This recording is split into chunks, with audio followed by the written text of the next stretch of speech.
ವ್ಯಕ್ತಿ ನರೇಂದ್ರ ಮೋದಿ ಅನ್ನೋ ಒಬ್ಬ ವ್ಯಕ್ತಿಯನ್ನ ತೋರಿಸಿಕೊಂಡು ವೈಭವೀಕರಿಸಿಕೊಂಡು ಏನ್ ಚುನಾವಣೆ ನಡೀತಾ ಇದೆ. ನಾನು ಇವತ್ತಿನ ನರೇಂದ್ರ ಮೋದಿಯವರ ಬಿಜೆಪಿಯ ರಾಜಕೀಯದ ವಿರೋಧಿ. ಚುನಾವಣೆ ಅನ್ನೋದು ಫ್ರೀ ಆಗಿ ಫೇರ್ ಆಗಿ ನಡೆದ್ರೆ ಮಾತ್ರ ನಾವು ಆಡುವ ಮಾತುಗಳು ಅನ್ವಯ.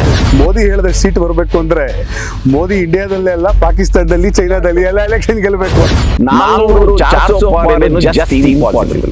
ಅದು ಇನ್ನೊಂದು ಜುಮ್ಲಾ. ಅರಮನೆಯ ಅಂಕೆಯಲ್ಲಿ ಬೆಳೆದ ಸಿದ್ಧಾರ್ಥನಂತಿದ್ದ ರಾಹುಲ್ ಗಾಂಧಿ ಬಹುಶಃ ಈ 4000 ಕಿಲೋಮೀಟರ್ ನಡೆಯೋದ್ರ ಮೂಲಕ ಬುದ್ಧನಾಗಿದ್ದಾರೆ.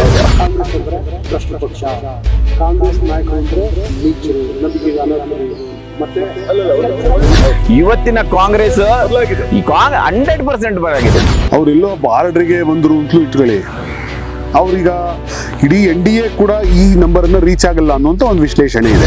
ಇವತ್ತಿನ ರಾಜಕೀಯದ ವಿಶ್ಲೇಷಣೆ ಮಾಡ್ತಾ ಹೋದ್ರೆ ಒಮ್ಮೆ ನಿಮಗೆ ಸಿಕ್ಕಿದ್ರೆ ಆಮೇಲೆ ಬುದ್ಧನ ಅಗತ್ಯ ಇರುತ್ತೆ. ಗುರು ಒಬ್ಬ ನಿಮಗೆ ನಿಜವಾಗಿ ಸಿಕ್ಕಿದ್ರೆ ಆಮೇಲೆ ನೀವೇ ಗುರು, ನೀವೇ ಬುದ್ಧ. ಮತ್ತೆ ಬುದ್ಧ ಯಾಕೆ ಬೇಕು? ನೀವು ಪೊಲಿಟಿಷಿಯನ್ ಅಲ್ಲ ಅಂತ ಏನ್ ಸಮಸ್ಯೆ ಏನಿಲ್ಲ. ನಾನು ಹೇಳ್ತೇನೆ, ನಾನು ಪೊಲಿಟಿಷಿಯನ್ ಅಲ್ಲ.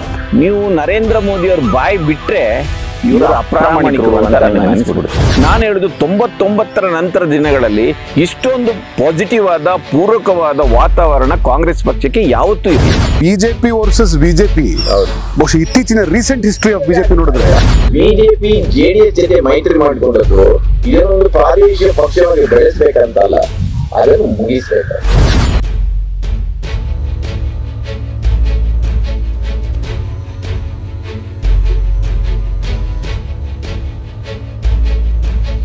ವೀಕ್ಷಿಸಿ ನಾಳೆ ಸಂಜೆ 4:30ಕ್ಕೆ. ಹೆಚ್ಚಿನ ವಿಡಿಯೋಗಳಿಗೆ ಪ್ರತಿಧ್ವನಿ ಯೂಟ್ಯೂಬ್ ಚಾನೆಲ್ ಸಬ್ಸ್ಕ್ರೈಬ್ ಮಾಡಿ, ಬೆಲ್ ಐಕಾನ್ ಕ್ಲಿಕ್ ಮಾಡಿ.